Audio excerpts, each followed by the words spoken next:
आता युद्धबंदी जाहीर करताना डोनाल्ड ट्रम्प हे काय म्हणाले ते आपण थोडं बघूया आणि कोणत्या कोणत्या देशाची यामध्ये काय काय भूमिका राहिली ते बघूया.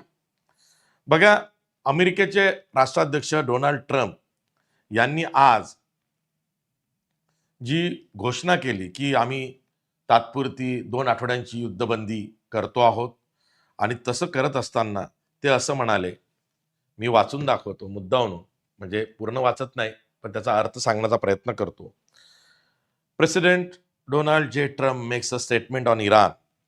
हे फ्लॅश झालं ट्विटर किंवा एक्सपोस्टवरती आणि जगाने सुटकेचा निश्वास टाकला. काय म्हणाले Trump? Based on conversations with prime minister Shahbaz Sharif and field marshal Asif Munir of Pakistan and wherein they requested that I hold off the destructive force being sent tonight to Iran. America चढाईच्या तयारीत होता आणि मी ते थांबवतोय, ते होल्ड करून ठेवतोय असं म्हटलंय. पुढे म्हटलंय, subject to the Islamic Republic of Iran agreeing to the complete immediate and safe opening of Strait of Hormuz. म्हणजे लगोलग आता युद्धबंदी मी जाहीर करतो त्या क्षणापासून जी हॉर्मुजची सामुद्रधुनी आहे ती खुली होऊन जाईल सर्व प्रकारच्या व्यापारासाठी. जेवढी म्हणून काही जहाजं त्या स्ट्रेट ऑफ हॉर्मुजमधून ये जा करतात ती खुली होऊन जाईल. I agree to suspend the bombing and attack of Iran for a period of 2 weeks. This will be a double-sided ceasefire.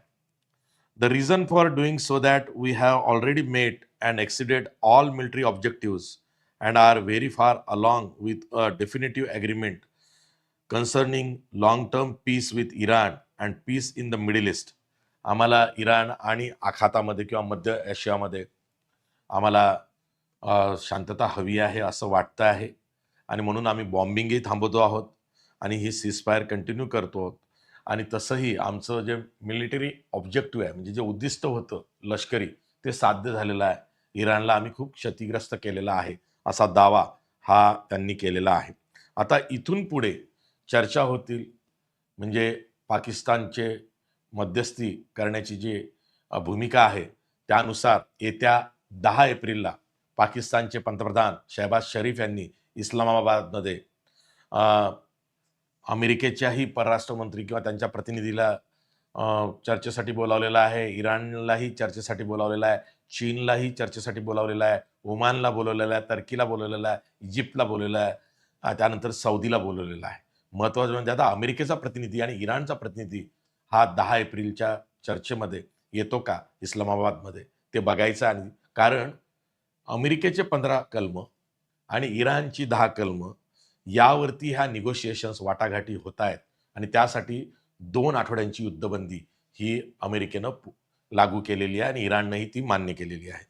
हेच नाही तर त्यानंतर जसं मग अमेरिकेचे राष्ट्राध्यक्ष डोनाल्ड ट्रम्प यांनी युद्धबंदीची 2 आठवड्यांची युद्धस्थगितीची युद्धविरामाची घोषणा केली, त्यानंतर इस्रायलचे पंतप्रधान बेंजामिन नेतन्याहू यांनी त्याला पाठिंबा दिला की आम्हाला ठीक आहे, ही युद्धबंदी 2 आठवड्यांची मान्य आहे, आम्ही सुद्धा इराणवरती हल्ला करणार नाही, पण या युद्धबंदीच्या समझोत्यातून लेबनानची मात्र सुटका नाही.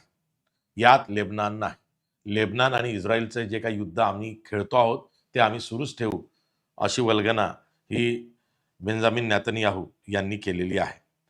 त्यानंतर जे पाकिस्तानचे पंतप्रधान आहेत ज्यांना आता श्रेय दिलं जात आहे या युद्धबंदीच्या मध्यस्थीसाठी, त्यांनी सुद्धा एक्सपोज केली आणि त्यांनी सांगितलं की diplomatic efforts for peaceful settlement of the ongoing war in the Middle East or progressing steadily strongly and powerfully with the potential to lead the substantial results in near future. To allow diplomacy to run its course, I earnestly request President Trump to extend the deadline for 2 weeks. Pakistan, in all sincerity, requests the Iranian brothers to open Strait of Hormuz for corresponding period of 2 weeks as a goodwill gesture. We also urge all warring parties to observe a ceasefire everywhere for 2 weeks to allow diplomacy to achieve conclusive termination of war in the interest of long-term peace and stability in the region. बघा, अमेरिकेचे राष्ट्राध्यक्ष Donald Trump यांनी पाकिस्तानचे पंतप्रधान शहबाज शरीफ आणि लष्कर प्रमुख असे मुनीर यांचे आभार मानले की तुम्ही मध्यस्थी घडवून आणली. आणि त्यानंतर पाकिस्तानचे हे जे पंतप्रधान आहेत शहबाज शरीफ, हे असं सांगतायत की आता चर्चा झाली पाहिजे, शांतता प्रस्थापित झाली पाहिजे, युद्ध हे कोणाच्याच हिताचं नाही. हे पाकिस्तान ऐकवत आहे जगाला. ज्या पाकिस्तानच्या भूमीवरती दहशतवादी किंवा अतिरेक्यांनी त्यांची ठाणी बनवलेली आहेत, दहशतवाद्यांचं प्रशिक्षण तिकडं चालतं, भारताला त्यांनी अस्थिर केलेलं आहे. सीमापार दहशतवाद हा पाकिस्तानातून भारतात येतो आहे. तो पाकिस्तान संधी हेरून आम्ही मध्यस्थी केली आणि त्याला श्रेयसुद्धा दिलं जात आहे त्या कन्सर्न देशांकडनं. बघा, म्हणजे भारतानं किती महत्त्वाची संधी मध्यस्थी करण्याची गमावली, यावरनं तुम्हाला त्याचा अंदाज येईल. त्यानंतर इराणच्या वतीनं इराणचे जे परराष्ट्र मंत्री आहेत, जे युनायटेड नेशन्स आणि आंतरराष्ट्रीय व्यासपीठावरती त्यांच्या एक्सपोस्ट मार्फत बोलतायत, त्यांचं सुद्धा स्टेटमेंट आलेलं आहे. त्यांचं नाव आहे सईद अब्बास अरागाची, जे minister of foreign affairs Islamic Republic of इराणचे आहेत.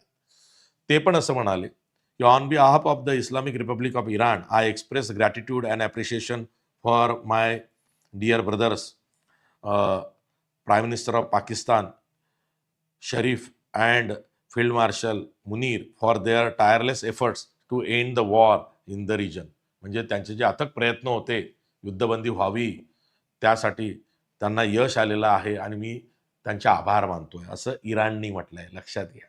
पुढे म्हटलंय, in response to the brotherly request of PM Sharif in his tweet and considering the request by us by the US for negotiations based on 15 points proposal as well as announcement by POTUS म्हणजे president of the United States Donald Trump about acceptance of the general framework of Iran's 10-point proposal as a basis for negotiations, I hereby declare on behalf of Iran's Supreme National Security Council, if attacks against Iran are halted, our powerful armed forces will cease their defensive operations.